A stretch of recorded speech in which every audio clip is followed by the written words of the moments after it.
Are you ready, guys? I'm going to show you how to make a super simple caramel called Dulce de Leche, which basically means sweet milk. We start by mixing together milk, sugar, and baking soda and simmering them down until it gets thicker and thicker. As you can see, this is about an hour and a half in here. It takes time, but there's a lot of hands-off time. Hear how the bubbles get really tiny and then almost the bubbles disappear? This is how I know it's close to how I want it. Then I need to test it. I have a little metal bowl. You could do this with metal spoons on a plate. And it's been in the freezer so it's cold. Then I'm simply going to take a spoonful of the dulce de leche, or just dulce as we call it, nicknamed in our family, and put it in the metal bowl to quickly chill it. This way, I can tell what the consistency will be once it is cooled in the fridge, and that drip on the side is perfect there to test. So, oh, a little blurry. Okay, going between my fingers there, I can see that it's thick. Even though I discovered making this because I had a milk cow, like a lot of years ago, and I wanted a way to use up milk,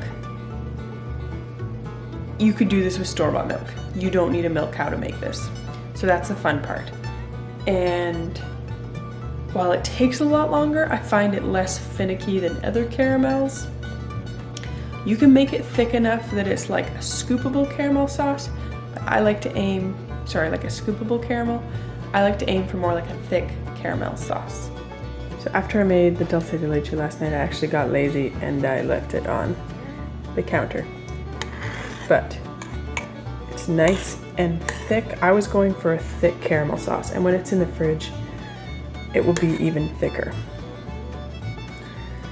The trick is definitely using those little bowls to see how thick it will be. In the beginning, you need to stick close by until it starts simmering and you get it turned down. Don't rush the part where it gets to simmering, otherwise you're going to end up boiling it over. Ask me how I know. But then once it starts simmering, you can basically leave it. Like, I'll go and check it and give it a little swish, but it's going to take you an hour and a half minimum before you need to start watching it. Unless your stove is a lot hotter or your pot's different. I mean, there's so many variables, but it's definitely not a project on a summer day when you want to be outside. It's a winter days project.